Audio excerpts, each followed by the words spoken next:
أعوذ بالله من الشيطان الرجيم. بسم الله الرحمن الرحيم. ظهر الفساد في البر والبحر بما كسبت أيدي الناس. صدق الله العلي العظيم. সবাই দুরূদ শরীফ পড়ি। আল্লাহুম্মা সাল্লি আলা সাইয়্যিদিনা ওয়া হাবিবিনা ওয়া মাওলানা মুহাম্মদ সাল্লাল্লাহু আলাইহি ওয়া আলা আলিহি ওয়া আসহাবিহি ওয়া বারাকা সাল্লাম। ইসলামী আন্দোলন বাংলাদেশ সাপাহার উপজেলা শাখা কর্তৃক আয়োজিত আজকের সমাবেশের সভাপতি, মঞ্চে সম্মানিত উলামায়ে কেরাম, বিভিন্ন পর্যায়ের দায়িত্বশীল, প্রশাসনিক আমার ভাইরা, সাংবাদিক আমার ভাইরা, সামনে বিশেষ করে যারা উপস্থিত রয়েছেন, যারা শুনছেন, ইসলাম প্রেমিক, দেশ প্রেমিক আমার ভাইরা, ইসলামী আন্দোলন বাংলাদেশ কি চায়, আমাদের লক্ষ্য উদ্দেশ্য কি? এক কথায় আমাদের মনে রাখতে হবে, ইসলামী আন্দোলন বাংলাদেশ এর মূল লক্ষ্য উদ্দেশ্য হল দুনিয়াতে শান্তি, আখেরাতে মুক্তি। আজকে বাংলাদেশ 53 বছর স্বাধীনতা শেষ হওয়ায় 54 বছরে পড়ছে। যাদের মাধ্যমে দেশটা চলছিল, এদের মাধ্যমে আমরা বাংলাদেশের মানুষকে পেয়েছি, এরা আমাদের সবাই অনেকটা জানা পরিষ্কার আছে। তারপর আমি একটু সরল করায় দেওয়ার জন্য বলছি, এদের পরিচালনায় এই সুন্দর দেশ বাংলাদেশটা একবার দুইবার নয়, 5 বার চোরের দিক থেকে তামাম দুনিয়ার ভিতরে ফার্স্ট বানিয়েছে। আমরা যখন বিদেশে যাব, যদি আমাদের পরিচয় জানতে চায়, আমরা যদি পরিচয় দেই আমাদের দেশ বাংলাদেশ, তখন কিন্তু তারা মন্তব্য করবে চোরাগো দেশের লোক। কথা ঠিক কিনা? এ দেশের মধ্যে আমরা কি পেলাম?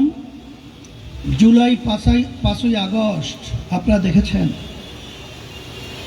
যে ন্যায্য দাবি নিয়ে যখন ছাত্ররা আওয়াজ তুলেছিল, তখন ক্ষমতার লোভে, অর্থের লোভে, সম্পদের লোভে এবং পাশের রাষ্ট্র ভারতের দালালি করার মন মানসিকতায় হাজার হাজার মায়ের কোল সন্তান হারা করেছে। আমরা তো তখন রাজপথে প্রকাশ্যে দেখতেছিলাম, ঠান্ডা মাথায় আমাদের বাংলাদেশের ভবিষ্যৎ মেধাবী মেধাবী সন্তানগুলোকে এবং বাংলাদেশের মানুষদেরকে পাখির মতো গুলি করে রাস্তার ভিতরে লুটিয়ে ফেলা হলো। আপনারা দেখেছেন, এদের পরিচালনায় আমাদের বাংলাদেশের প্রতিটা মানুষ 1 লক্ষ কত হাজার টাকা আমরা প্রত্যেকে ঋণ অবস্থায় দিন রাত্রি যাপন করছি। এদের পরিচালনায় আমরা দেখেছি আয়না ঘরের মতো তামাম বিশ্বের ইতিহাস বিরল একটা অবস্থান তৈরি করেছে এই ফ্যাসিস্ট। আমরা এদের পরিচালনায় দেখেছি যখন মানুষ রাস্তায় নেমেছে, গুম হয়ে গেছে, ঘরে থাকলে খুন হয়ে গেছে, হাজার হাজার লক্ষ লক্ষ পরিবার মিথ্যা কেসের মাধ্যমে তাদের সংসার ধ্বংস হয়েছে। 53 বছর পরে জুলাই আগস্টের অভ্যুত্থানে এখন বাংলাদেশ নতুন সুন্দর একটা দেশ গড়ার সুযোগ এসেছে। কথা ঠিক বলছি না ভুল বলছি? এখন আমার ভাইদেরকে বলবো, যে যারা নাকি বিভিন্ন সময় আমাদেরকে মুখ রোচক স্লোগানের মাধ্যমে আমাদেরকে বারবার বোকা পেয়ে ধোঁকা দিয়ে সিঁড়ি হিসাবে ব্যবহার করে মসনদে বসে, তখন তারা নিজেদের স্বার্থই দেখেছে, বাংলাদেশ এবং বাংলাদেশের জনগণের কোনো স্বার্থ দেখে নাই। আল্লাহ রাব্বুল আলামিন বলেছেন, পানীয় ভাগে এবং স্থলভাগে যত বিপদ আপদ মুসিবত তোমাদের নিজেদের হাতের কামাই।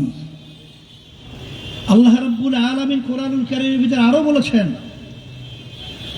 যে যে জাতি নিজেদের ভাগ্যের পরিবর্তন জাতি না ঘটায় ওই জাতির ভাগ্যের পরিবর্তন আমি ঘটাই না। এখন যেহেতু সুযোগ এসেছে, আমাদের দেশ, এই মাটিতে আমরা জন্মগ্রহণ করেছি, এদেশ আমার, এদেশের মাটিও ভালো মন্দ এর সাথে সম্পৃক্ততা আমার। এখানে কেউ যদি আমাদেরকে বিদেশি প্রেসক্রিপশন এদেশে বাস্তবায়ন করতে চায়, আমরা এদেশের সন্তান কখনোই এটা হতে দেব না। এখন বাংলাদেশের মানুষ আলহামদুলিল্লাহ অনেক সতর্ক সজাগ, আর বারবার আমাদেরকে ধোঁকা দিয়ে বোকা বানিয়ে আর আমাদেরকে ব্যবহার করার সুযোগ আর বাংলার জমির ওদেরকে দেওয়া হবে না। আলহামদুলিল্লাহ গতকালকে দেখেছেন এই খুনি ফ্যাসিস্ট রাজনীতি করার ব্যাপারে নিষিদ্ধ করা হয়েছে। অনেকে হয়তো বা কষ্ট পেতে পারেন, যারা আওয়ামী লীগ করেছেন, আমি সেই ভাইদেরকে বলবো যে আসলে বাস্তবতা হলে যে আমরা দেখেছি ভারতের প্রেসক্রিপশন অনুযায়ী আওয়ামী লীগ সমস্ত কাজ করেছে দেশের জন্য নয়, এই বাংলাদেশের মানুষের জন্য নয়, ইসলামের জন্য নয়, হিন্দুত্ববাদ বাস্তবায়নের জন্য। আমাদের শিক্ষা সিলেবাসের মধ্যে হিন্দুত্ববাদ ঢুকিয়ে দেওয়া হয়েছিল, নাস্তিকতাবাদ ঢুকিয়ে দেওয়া হয়েছিল, ইসলামকে উঠিয়ে দেওয়া হয়েছিল। এই বাংলাদেশের মধ্যে আপনারা দেখেছেন ওবায়দুল কাদের সাহেব আওয়ামী লীগের, তিনি ছিলেন মহাসচিব। তিনি বাংলাদেশের ভিতরে বক্তব্য রেখেছিলেন, দিল্লি আছে তো আমরা আছি। তখন আমরা ঢাকায় পরিষ্কারভাবে বলেছিলাম যে ওবায়দুল কাদের সাহেব, আপনার বক্তব্যকে আপনি ব্যাখ্যা সহ পরিষ্কার বলেন। আপনি কি আমাদের দেশকে স্বাধীন আপনি স্বীকার করতে চান না? আমরা কি বাংলাদেশের স্বাধীন বাংলাদেশ আমরা বলতে পারবো না? যদি আপনার ব্যাখ্যা আপনি না দেন, তাহলে আপনার জাতির কাছে আপনার ক্ষমা চেতে হবে। কিন্তু তার ব্যাখ্যাকে দিয়েছিল? সে কি ক্ষমা চেয়েছিল? এটাই হলো বাস্তবতা। এই জন্য আমার আওয়ামী লীগ ভাইদেরকে বলবো যে আপনারা বুঝে করেছেন বা না বুঝে করেছেন, আসলে বাস্তবতা হলো কখনোই ভারত আমাদেরকে কখনোই আন্তরিকতার নজরে তাকায় নাই। ভারত সবসময় আমাদেরকে ব্যবহার করতে চেয়েছে, সবসময় আমাদেরকে নিষ্পেষিত করতে চেয়েছে। এই যে শেষ 10টা চুক্তি করেছিল, মোদি তখনও শপথ গ্রহণ করতে পারে নাই। এর ভিতরেই আমাদের দেশের নামদারি প্রধানমন্ত্রী সে ভারতে গিয়ে 10টা চুক্তি করে এসেছে, সমঝোতা স্বাক্ষর বলে। তার ভিতরে ট্রানজিট শব্দটা ব্যবহার করেছে, আসলে ট্রানজিট নয়, ওটা ছিল করিডোর। একটা চুক্তিও আমাদের দেশের কল্যাণের জন্য হয় নাই। আমার ভাইদেরকে বলবো, আমাদেরকে ওরা করবেন না। আপনারা ব্যাপারটা পর্যালোচনা করে দেখেন, তারা কিন্তু এই দেশের জন্য, এই বাংলাদেশের মানুষের জন্য রাজনীতি করে নাই, ভারতকে খুশি করার জন্য সমস্ত কার্যক্রম করবে। এরপরে আমরা দেখেছি বিএনপি কি করেছে আমরা জানি, এখন কি করতে চায় তাও জানি। তারা নাকি আওয়ামী লীগকে নিষিদ্ধ ঘোষণা করার ব্যাপারে একমত না। আমি তাদেরকে বলছিলাম, আজকেও বলছি, কোন কোন কাজ করলে একটা রাজনৈতিক দল নিষিদ্ধ হয় এটার ব্যাখ্যা আপনাদের কাছে চাই।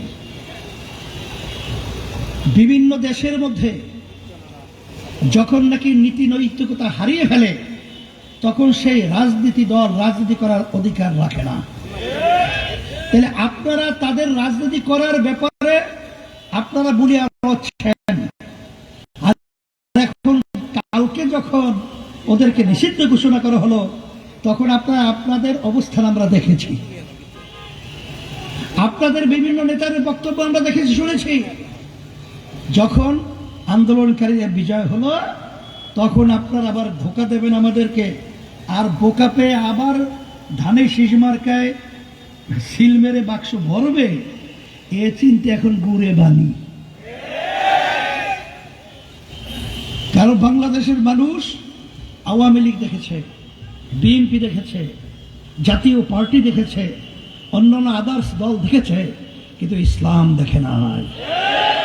আমি আমার ভাইদেরকে বলবো, 5ই আগস্ট, জুলাইয়ের কিছুদিন আপনারা দেখেছেন, যখন অভ্যুত্থানের মাধ্যমে ফ্যাসিস্ট যখন পালালো, তখন মায়ের কান্না এখনো বন্ধ হয় নাই। এখনো মা চিৎকার করে বলছে, কয়েকদিন পর্যন্ত আমার সন্তান আমাকে মা বলে ডাকছে না। এখন আমার সেই মুখদের পানি পানি শব্দ আমাদের কান থেকে সরে নাই। আমাদের আবু সাইদের সেই হাত প্রসারিত করে বুকের ভিতরে গুলিবিদ্ধ অবস্থায় রাস্তায় লুটিয়ে পড়েছে, আমাদের নজর থেকে এখনো সরে নাই। এই অবস্থায় আমরা কি দেখেছি? যারা নাকি ইসলাম নীতি আদর্শ ধারণ করে, তারা ভারত যেন শকুন চক্ষুর মাধ্যমে আমাদের দেশকে আবার অশান্তি না করতে পারে, তখন আমরা নেমেছি সংখ্যালঘুদের, তাদের বাড়িঘর, তাদের জানমাল ইজ্জত নিরাপত্তার জন্য পাহারার দায়িত্ব পালন করেছি। আমরা তখন রাস্তার ভিতর ট্রাফিকের সিগন্যালের দায়িত্ব পালন করেছি। আর তখন আমরা কি দেখেছি? একদল নেমেছে চাঁদাবাজির জন্য, তারা বিভিন্ন স্টেশন দখলের জন্য নেমেছে, বিভিন্ন ঘাট দখলের জন্য নেমেছে। আমি সেদিনকার বগুড়া বলেছিলাম যে আপনারা নির্বাচনের জন্য পাগল হয়ে গেছেন। আপনাদের নেতা কর্মী সহ আপনাদের পরিচয় বিএনপি দিয়ে যে তাণ্ডব সারা দেশে ছড়িয়েছে, আজকে এদের তাণ্ডবে সমস্ত বাংলাদেশের মানুষ অশান্তির আগুনে ধাউ ধাউ করে জ্বলছে। আপনারা যদি নিয়ন্ত্রণ না করতে পারেন, আপনারা ক্ষমতায় যাওয়ার পরে আবার আমাদেরকে কি উপহার দিবেন, এটা বাংলাদেশের জনগণ ভালোভাবেই জেনে ফেলছে। নতুন ভাবে দেখাবার আর কিছু নেই। সেই হিসাবে আমি আমার ভাইদেরকে বলবো, দুনিয়াতে শান্তি আখেরাতে মুক্তির লক্ষ্যে আমরা 53 বছর স্বাধীনতার পরে বহু দল দেখেছি, বিএনপি, আওয়ামী লীগ, জাতীয় পার্টি সহ, কিন্তু আমাদের যে আকাঙ্ক্ষা, আমাদের যে চিন্তা চেতনা, আমাদের যে চাওয়া পাওয়া, এদের মাধ্যমে আমরা কিছু পাই নাই, বরঞ্চ লক্ষ লক্ষ মায়ের কোল সন্তান হারা হয়েছে, অনেক সন্তান এতিম হয়েছে, অনেক ঘর বিলীন হয়েছে। এটা আমরা আর দেখতে চাই না। এর পরিবর্তন আমাদেরকেই করতে হবে।